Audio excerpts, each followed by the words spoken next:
ครับภาษาละนาก็ไม่ใช่เฮียนยากหยังนะครับเฮียนอักขระนะครับก็คืออักษรนะครับแม่เฮียนไม้นะครับก็คือสระนะครับแม่เอาสองอย่างนี้มาผสมกันตามหลักการของภาษาละนานะครับแม่7 วัน1 เดือนท่านก็อ่านออกเขียนได้แล้วนะครับแม่มันไม่ยากนะครับแต่มันจะไม่ยากตอนที่ว่าเราจะไปเอาไปอวดคนอื่นในหูในหานตัวนี่มันยากตัวนี้แหละครับเราจะต้องคนที่เปิ้นเฮียนหูภาษาละนานะมันมีน้อยนะครับเปิ้นอ่านออกเขียนได้นะมันหายากนะครับสมัยปัจจุบันเนี่ยเราจะต้องใช้ภาษาอื่นๆนะครับมาเทียบเคียงนะเพื่อเป็นภาษาละนาของเราเนี่ยที่เปิ้นฮ้องว่าปริวัตินั่นแหละครับเห็นไหมอ่านภาษาที่มันใกล้เคียงภาษาละนาของเราหน่อยก็คือภาษาไต้ภาษาไทยนะมันเกิดมาจากที่เดียวแล้วก็โป้รามกำแหงเนี่ยนะครับเห็นไหมมันก็เลยมันบางตัวมันก็ยังเหมือนกันนะครับเห็นไหมบางตัวมันก็แตกต่างกันไปมันก็อย่างนั้นแหละครับเห็นไหมอันในโลกนี้นะครับมาป้นก็ใจการอันปริวัติภาษากันทั้งนั้นนะครับหมายมาอย่างเช่นนะครับตัวอย่างอะไรมาอย่างเวียดนามเนี่ยเปิ้นมีอันสงครามนะครับมา200-300 ปีนะครับเป็นแม่เปิ้นมาเดียวเนี่ยอันลูกหลานเปิ้นเขียนภาษายึกยือไอ้โบราณของเปิ้นมาได้แล้วนะครับเป็นแม่เปิ้นมาได้สอนกันนะครับมาเปิ้นก็เอาหั่นไปเอาภาษาอักษรอาราบิกนะครับมาสะกดเขียนเป็นภาษาของเปิ้นนะครับเป็นมาเสร็จแล้วเปิ้นก็ปรับปรุงเปลี่ยนแปลงเนี่ยที่เปิ้นฮ้องว่าปริวัตินั่นแหละครับเปิ้นก็ใส่จุดใส่หมวกใส่ขีดใส่หยังมั่วสะปะสะเปดนะครับมาให้มันได้ตามเสียงของภาษาเวียดนามนั่นแหละครับเห็นไหมอันเนี้ยที่เปิ้นฮ้องว่าปริวัตินะครับเห็นไหมอันวิธีการปริวัติมันก็คือต้องเอายืมอักษรเปิ้นมานะครับแล้วเขาก็ใส่อันนั้นนิดใส่อันนี้หน่อยนะครับแม่ๆคือมันได้ตามเสียงของภาษาของเปิ้นนะครับแม่อันแถบยุโรปอย่างเช่นฝรั่งเศสเยอรมันนะครับยูเครนรัสเซียอย่างนี้ยุโรปตะวันออกอย่างนี้นะครับแม่ๆเปิ้นก็ใช้การปริวัติเหมือนกันนะครับเปิ้นก็ยืมเอาอักษรอาราบิกเนี่ยแล้วก็ไปเขียนเป็นภาษาของเปิ้นนะครับแม่แล้วก็เปิ้นก็ใส่จุดใส่อันอย่างมั่วเหมือนกันนะครับแม่บางครั้งเปิ้นยังสร้างตัวอันอักษรใหม่ๆขึ้นมาแถมตัว2 ตัวเพื่อให้มันเป็นออกตามเสียงของเปิ้นก็มีนะครับแม่อันนี้มันเปิ้นฮ้องว่าปริวัตินะครับแม่ส่วนสำหรับภาษาอังกฤษนั่นน่ะเปิ้นเอาอักษรอาราบิกไปเขียนนะครับเปิ้นบ่ได้ใส่อย่างสักอย่างแล้วก็โล้นๆเนี่ยนะครับแม่แต่เปิ้นหลักการของเปิ้นคืออ่านออกเสียงอันยังก็ได้นะครับเอาไปตามบริบทนะครับแล้วแต่นะครับเป็นคำถามก็ออกเสียงนึงคำเดียวกันนั่นนะครับเป็นประโยคธรรมดามันก็ออกเสียงไปแบบนึงมันก็ว่ากันไปนะครับนี่คือภาษาอังกฤษมันก็เหมือนภาษาละนาของเฮายุคต้นๆนะครับเปิ้นก็บ่มีไม้เหาะไม้ซัดเหมือนกันนี่เปิ้นก็อันเขียนไปเพื่อกับพันได้กูเสียงตามบริบทของเปิ้นนะครับอันนี้ก็คือลักษณะของการปริวัติภาษานะครับอันลุงหลังๆของเฮานี่มันก็ใส่ไม่เหาะไม่ซัดแล้วนะมันก็ครบเครื่องอะไรก็พันได้กูเสียงอะไรก็มันก็เป็นอย่างนั้นนะครับผมเองเนี่ยผมได้ใช้หลักการของสภาวัฒนธรรมมหาวิทยาลัยเชียงใหม่นะครับมาเปิ้นตกลงกันไว้เมื่อปลายปี28นะครับเปิ้นตกลงเอาไว้ว่าอย่างนี้นะครับการที่จะเอาภาษาไทยเนี่ยมาสะกดเขียนภาษาละนาเนี่ยที่เปิ้นฮ้องบอกปริวัตินั่นนะครับเปิ้นก็บอกว่าก็ทำได้อยู่3แบบหรือ3รูปแบบนะครับแบบที่1เปิ้นจะเอาไว้บันทึกนะครับอันตัวหนังสือในหลักศิลาจารึกนะครับเอกสารสำคัญต่างๆนะครับอันเนี้ยเปิ้นจะเอาอักษรไทยเนี่ยไปเทียบเอามาทุกอักขระละนานะครับทุกไม้นะครับทุกเครื่องหมายนะครับเปิ้นจะเอามาหมดนะครับ แม้กระทั่งไม้กงไม้กังไหลไม้อย่างมั่วที่มันมีอยู่ในที่มันปรากฏอยู่ในอ่าอันลักษิลาจารึกหรือเอกสารสำคัญอะไรมาพวกเคยเอามาโม้เนี่ยอันนี้เฮามายุ่งแล้วก็มันเฮาไม่ได้ใจนะครับเฮามันยุ่งยากไปนะครับเอาแค่แบบที่สองก็พอนะครับอันแบบที่สองมันว่าอย่างนี้นะครับยืมมาอักษรไทยนะครับมาปรับเทียบเมื่อเป็นอักขระละนาทางบนบนไหนมาแล้วก็ประกอบกรรมขึ้นมากับแบบภาษาไทยนะครับผสมผสานกันไปนะครับบางครั้งไม้หรือสระเนี่ยมันมาตรงมาตัดกับคือของละนาของไทยเนี่ยมันเหมือนกันนะครับแม่ก็สามารถบูรณะกำชับได้นะครับก็มันเขียนแบบไทยๆนะครับแม่อันนี้ก็ว่ากันไปนะเห็นไหมก็เวลาอ่านนั่นนะมันจะต้องนึกถึงว่าอันที่เขียนไปนั้นเหล่านั้นน่ะมันหน้าตามันไทยก็จริงนะครับแต่ต้องนึกถึงว่าเป็นภาษาละนานะครับแม่คนอื่นทั่วไปบ่สามารถเข้ามาอ่านได้นะอย่างเช่นอย่างนี้แม่อย่างเนี่ยอันนี้ท่านเห็นเป็นงองูนะครับแม่แต่เวลาท่านอ่านนะท่านต้องนึกว่าอันนี้เป็นตัวงะนะครับแม่อย่างเงี้ยเนี่ยอันตัวงะนี่มันออกงอกันนะครับมันอาจจะเหมือนกันนะครับแต่ตัวมันมีเป็นบางคำนะครับที่มันจะออกเสียงเหมือนกันนะมันก็จะเพี้ยนนะครับเห็นไหมก็อันคนทั่วไปนี่จ้องไปดูไอแบบที่สามพุทธก็แบบต้องไปอ่านแบบที่สามเดี๋ยวค่อยโอ้มครับนะครับแบบที่สามนะเอาแบบที่สองก่อนนะครับแม่เอาตัวงงมาเทียบเป็นตัวงะนี่แม่ไม่กานะครับไม่กากับสระนี่แม่กาแม่ไม่กาอันนี้อ่านว่างาเนี่ยแม่งาแม่งาบอนะครับตัวบ้านะก็กับบอใบไม้นะก็บอนะครับความจริงไอ้บอนี่มันก็มีกันย่อนอยู่นะครับแล้วก็มีไม่เอกนะเขียนเต็มยศนะครับถ้าเขียนแบบนั้นมันจะไปตรงก็ว่าบ่อน้ำบ่อหินบ่ออย่างว่าโบราณพวกก็เลยก็เขียนแค่นี้นะครับตั้งแต่สมัยเริ่มแรกแล้วนะครับพวกก็เขียนเต้าอี้นะครับมีตัวบะก็ไม่กังมนแล้วตอนนั้นพวกก็อ่านว่าบอแล้วนะครับบ่ต้องมีมะเยาะหน่อยแม่สมัยนั้นมันมีมะเยาะไม่ชัดเจนนะครับพวกก็บ่ใส่มะเยาะนะแม่พวกเขียนเต้าอี้พวกก็อ่านว่าบอแล้วนะครับแม่มาเดียวรุ่นโบราณยุคปลายๆมาก็อาจจะมี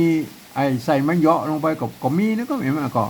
สุดแล้วแต่นะสุดแล้วท่านเขียนนะก็เขานึกถึงอย่างนี้แล้วเขาก็บอใบไม้นะครับเขาบ่อนะครับบ่อเขากับบูรณะคำศัพท์มันเอาไม้กางโมนนี่หมอมาแล้วนะครับเห็นไหมเอาแค่ไม้เยาะก็คือไม้เอกเนี่ยนะครับเห็นไหมบ่อนะงาบ่อ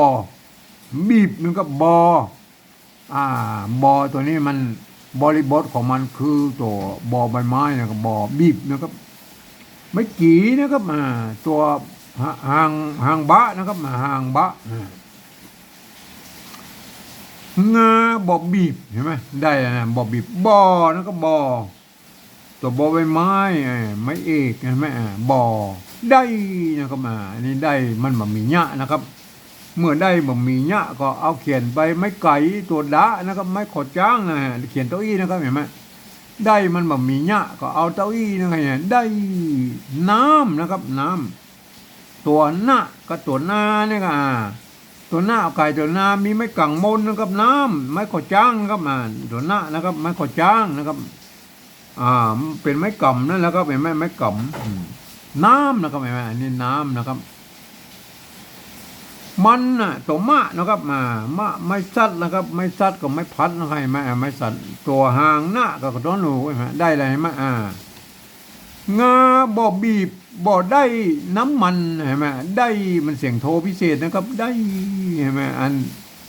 ถ้าเป็น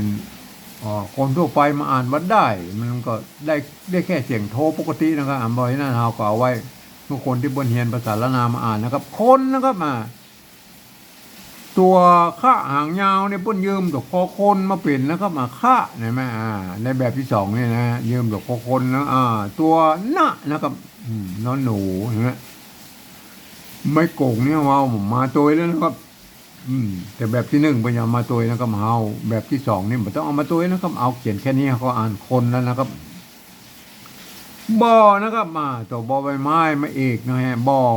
มันนะครับตัวมะนะครับห่อมอนะมันไม่ซัดก็คือไม่ผัดไม่เยาะก็ไม่เอกนะครับ อันนี้มันตัวละนะครับแม่ถ้าเป็นแบบที่หนึ่งเบอร์อย่าเขียนอย่างอี้นะแม่เอาตัวละมันสะกดอย่างอี้นะเปิ้นมีตัวอย่างเบอร์ใส่ตามนั้นนะแม่แต่อันนี้เขาแบบที่สองเขาหูแล้วว่าอ๋ออันนี้ความจริงมันเป็นตัวละสะกดนะครับแม่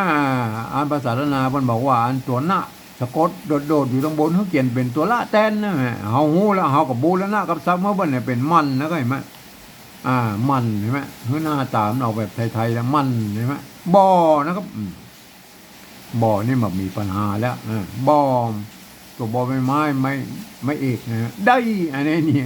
นี้มีได้เนะครับได้ได้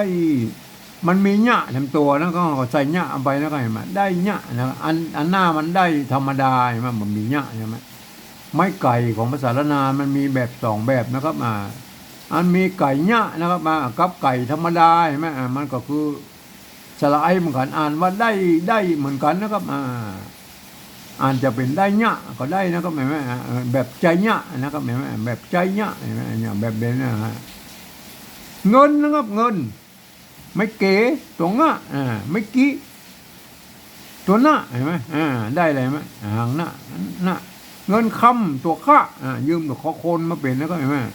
ไม่กำไม่กำได้อะไรไหมก็อ่านได้แล้วนะครับเป็นคนที่เปิ้นหูภาษาละนาเฮียนภาษาละนามาอ่านนะครับเห็นไหมงาบ่บีบบ่ได้น้ำมันโคนบ่มันบ่ได้เงินเห็นไหมก็ได้อย่างนี้ก็อ่านอย่างนี้นะครับเห็นไหมก็อ่านอย่างนี้นะครับคนทั่วไปบ่สามารถเข้ามาอ่านได้นะครับมันจะผิดเพี้ยนสำเนียงตรงนี้แหละครับตรงไอ้เสียงโทพิเศษนี่แหละแล้วอย่างเงี้ยได้เนี้ยเนี่ยมันก็อ่านมันจะอ่านผิดเพี้ยนไปเหียนะครับมันก็คนทั่วไปเขาไปอ่านในแบบที่สามปุ๊บนะครับแบบที่สามนั้นมันเขียนซ้ำๆอ่านเปิ้นบอกไว้อีนะครับตามข้อตกลงกันมันเขียนตามสำเนียงคำโอ้นะครับอันในข้อตกลงปีอันปลายปี28นะครับของสภาวัฒนธรรมมหาวิทยาลัยเชียงใหม่นะครับเปิ้นตกลงกันไว้ว่าอย่างนี้นะครับเปิ้นบอกว่าหลักการกันกับปริวัติภาษาละนาแบบที่สามเนี่ยเปิ้นบอกให้ฟังเอานะครับหลักการนะฟังเอาเสียงภาษาละนาทางบนพุ่นเห็นไหมเนี่ยเปิ้นโอ้ออกมาอย่างใดน่ะหรือเปล่งเสียงออกมาอย่างใดน่ะก็เอาภาษาไทยเขียนไปฉะนั้นนะครับแม่ก็ก็อย่างว่านะครับอันอย่างว่าภาษาไทยนะมันป้นกับสมัยนั้นพวกมันนึกถึงแล้วครับมันเพราะว่าอันภาษาไทยนะมันเป็นระบบ5เสียงนะครับเห็นไหมกากากากาเห็นไหมมัน5เสียงนะครับอันภาษาละนานั่นเป็นระบบ6เสียงนะครับกากากากาเพิ่มมั่มตัวนะกากาเห็นไหมอันนี้แหละครับมันภาษาไทยก็เขียนมาได้นะครับแม่เสียงโทพิเศษโทเมืองนี่แล้วก็แม่กันเนี้ยมันก็บางคนเปิ้นก็อ่านเปิบนะเปิ้นฮ้องว่าเปิบนั่นเลยที่ตู้นั่นแหละเอาโทธรรมดาเนี่ยโทเมืองเนี่ยไปมันเป็นโทพิเศษเดียวมันก็เลยทำให้ตัวอื่นมันจะพลาบไปหมดนะครับการสะกดตัวอื่นๆมันจะพลาบไปหมดนะครับมันก็ไม่ได้เสียงตามนั้นมันยุ่งยากนะครับยุ่งยากมันจะต้องดัดแปลงทำลายตัวแล้วก็ไม่ผมเองเนี่ยผมได้ใช้จุดไว้ประดับนะเสียงโทอันพิเศษเนี่ยนะครับเห็นไหมเอาเดี๋ยวก็โอมกันนะครับเอาว่าไปก่อนนะครับงาอันงาได้ยังงาเนี่ยเห็นไหมอันเฮารับสายแล้วมาพอมันบอกว่างานะก็เฮางาไทยภาษาไทยพวกเขียนเรียกงาบ่อก็ได้แล้วเห็นไหมบ่อบีบนะครับบีบก็ได้เหมือนกันนะเห็นไหม3ตัวนี่เหมือนกันเลยบีบเสียงเอกก็ได้แล้วบ่อก็ได้แล้วครับได้ทีเนี้ยมันมีปัญหาอยู่แล้วตอนนี้อะไรไหมอ่านภาษาไทยพ้นอ่านว่าได้นะครับได้เสียงโทปกติเห็นไหมเห็นไหมมันก็อยู่ที่ตัวใครตัวมันนะใครจะทำอะไรกันแล้วแต่นะครับในส่วนตัวของผมแล้วผมจุดประดับไว้นะครับเห็นไหมได้เสียงโทพิเศษนะครับป้นเขียนมาได้แล้วครับป้นเขียนเสียงโทพิเศษได้ในภาษาไทยนะป้นสามารถเขียนได้เห็นไหมป้นสามารถเขียนได้นะครับเห็นไหมก็ได้เห็นไหมได้เสียงโทพิเศษนะครับผมจะใช้จุดประดับไว้อย่างนี้นะครับมือบังคับไว้ว่าอัน อันที่กรรมที่มีจุดเนี่ยก็คืออ่านออกเสียงโทพิเศษนะครับไม่มาอันกรรมอื่นก็สามารถสะกดไปเลยตามนั้นนะครับไม่มาตามตามภาษาไทยเพิ่งเขียนได้นะครับไม่มายกเว้นไอ้ตัวอยหรือยอเนี่ยตัวอยก็คือมันเป็นเสียงยอยักษ์ไทยนะครับตัวยอตัวเดียวก็คือเป็นตัวญะนะครับเห็นไหมก็อย่างนั้นท่านจะได้เสียงตามภาษาล้านนาแต่โยนเชียงใหม่ไปเลยแล้วก็ได้อันนี้ได้ในเสียงโทพิเศษเนี่ยวันวัดพระสิงห์ปนห้องวัดตีเพี้ยนนะครับเสียงเนี้ยนะเปิ้นจะใจตัวเอียงนะครับมันจะตีเพี้ยนหรืออันโทเมืองโทพิเศษอันอย่างกระจ้างแล้วมันก็โยเป็นเสียงระหว่างเสียงโทปกติจนถึงเสียงตีนั่นแล้วก็เห็นไหมงาบอบีบ่ได้น้ำมันเห็นไหมโคนนั่นก็อันนี้โคนเนี่ยบ้าอันภาษาไทยบนใจคอควายแล้วก็คอควายนะเห็นไหมใจคอควายนะครับบ่อมันนะเหมาะบ่อวันนี่ได้ละตรงกันนะครับบ่อมันบ่อเนี่ยเห็นไหมได้เห็นไหมอันนี้ได้เขาก็อันปฏิวัติแบบสามนี่เขาฟังแล้วเขาโมโหว่ามันเป็นได้เนี่ยหรือได้อย่างกระจ้างนะเขาบัดได้โมเขาก็ตัดเรายอยักษ์นี่ออกเหี้ยนะครับเห็นไหมใส่จุดเข้าไปคือมันได้เสียงโทพิเศษเห็นไหมได้อะไรมาคนบ่มันบ่ได้เงินเงินนี่มันภาษาไทยประกาศว่าเงินได้เลยคำอันนี้คำนี่เปิ้นภาษาไทยเปิ้นใจคอควายนะครับคอควายเขาก็คอควายเขียนนะครับเห็นไหมได้เลยแม่คำเห็นไหมได้เลยฮะคนทั่วไป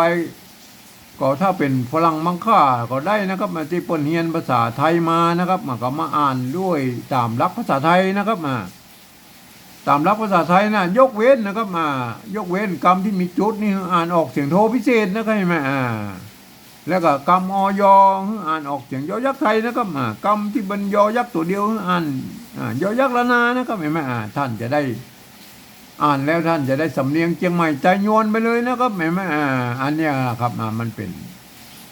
ไผ่อ่านก็ได้นะครับเขียนให้ไผ่อ่านก็ได้นะครับเห็นไหมอ่านว่าอย่างนี้นะครับงาบ่อบีบบ่อได้น้ำมันโคนบ่มันบ่อได้เงินคำเห็นไหมเห็นไหมก็ไม่ยากนะครับแต่ท่านต้องไปเรียนรู้กันเอาเองนะครับมันการปฏิวัติแบบที่3เนี่ยเพิ่นปี28นี่เพื่อข้อตกลงเนี่ยเพิ่นบอกว่ามีเก้าอี้แล้วก็เอาภาษาไทยมาเขียนนะครับเนี่ยอันสะกดเขียนตามสำเนียงกระมูนะเสียงเปล่งออกมาเนี่ยมันก็ยังว่ามันก็มีปัญหานะครับตามที่ผมอู้ตะกี้นะครับเอาแบบที่2นี่แล้วครับแบบที่2นี่จะต้องเป็นคนที่เปิ้นเรียนรู้ภาษาละนามาอ่านนะครับเปิ้นจะหันว่าเป็นอันนี้เป็นตัวงะตัวบะนะครับเห็นไหมตัวดะนะครับตัวนะนะครับเห็นไหมอันตัวมะนะครับตัวขะหางยาวนะเห็นไหมเปิ้นอ่านเนี่ยมันจะต้องใช้หลักการของภาษาละนาอ่านนะครับพวกอ่านไปอย่างนี้นะครับงาบ่บีบบ่ได้เสียงโทพิเศษได้ไหมอันร่วมนี่มันได้นะมันมีต้องใส่จุดใส่เสียงโทพิเศษอันบนมันต้องใส่จุดแล้วนะครับเกาะเทียบมามันมีเก้าอี้กับเก้าอี้ได้น้ำมันเสียงโทพิเศษนะครับคนบ่มันบ่ได้เงินอันนี้มันได้เงินคำใช่ไหมอันนี้มันได้ยากไหมงาบ่บีบบ่ได้น้ำมันคนบ่มันบ่ได้เงินคำเนี่ยพวกกระยานนี่ใช่ไหมป้นเบอร์อันคนทั่วไปมาอ่านได้มันก็เพิ่นเขียนไว้อย่างเราครับแม่เพิ่นก็เขียนไว้เพื่อมันภาษาละนาตำบลพุ่นเพิ่นมันหายสูญหายไปเพิ่นก็จะเอาภาษาแบบที่2นี่ปริวัติแบกกลับไปเป็นภาษาละนาได้ไหมอันนี้ก็คือหลักการจุดประสงค์เพิ่นมีแค่นี้นะครับการเขียนปริวัติแบบที่2นะครับเพิ่นบ่มีอย่างอื่นนะครับแม่บ่แจ้งมาคนอื่นมาทั่วไปมาอ่านนะครับแม่ครับภาษาละนาพวกก็เขียนได้หลายแบบนะครับอย่างเช่นอย่างเงี้ยได้นะครับพวกก็เขียนเต้าอี้นะเห็นไหมมันมาใส่หญ้าเห็นไหมอันหลังตัวได้ตัวหลังมันใส่ได้หญ้าเห็นไหมมันก็ส่วนแล้วแต่ชอบนะครับมันก็คือไม่ไก่แบบเดียวกันนะครับมันก็เพียงแต่ว่าอันหลังมันเป็นไก่หญ้านะครับเห็นไหมคำว่าบ่อเนี่ยคำว่าบ่อบางคนพวกก็ใส่ไม่เยอะตัวมันก็บ่เป็นยังนะครับยกเว้นอย่ามาใส่ไม่ก่อกันยอดนี่โบราณเพิ่นบ่มีนะก็แม่ก็ต้องอย่างอันไหนแม่มันก็อย่างว่านะ บ่อนี่มันจะใส่ไม่เยอะก็ได้ใบใส่ก็ได้นะมันใส่ไม่กังบนตัวเดียวก็ได้นะมันอย่างเงี้ยมันก็อย่างเงี้ยนะครับมันก็แตกต่างกันไปนิดๆหน่อยๆนะครับมานิดๆหน่อยๆมันแต่ห่อก็อ่านกันหูเรื่องนะครับแม่ก็อ่านว่าอย่างอี้นะครับมางาบ่บีบบ่ได้น้ำมันคนบ่มันบ่ได้เงินคำเห็นไหมครับการปฏิวัติภาษานั่นก็ขอให้ท่านไปศึกษานะครับที่ท่านจะเอาไปขยายความให้คนอื่นได้หู้ในหานตัวนะครับท่านจะต้องมีความสามารถนะครับทั้งภาษาล้านนาและภาษาไทยนะครับท่านจะเอาภาษาไทยมาเขียนไปเลยมันก็เพลอะเพอจะนะครับมันก็ไปเลยนะครับก็ให้มันอ่านให้มันได้ใกล้เคียงภาษาล้านนาหน่อยนะครับครับวันนี้ผมก็ขอบรรยายเพียงแค่นี้นะครับ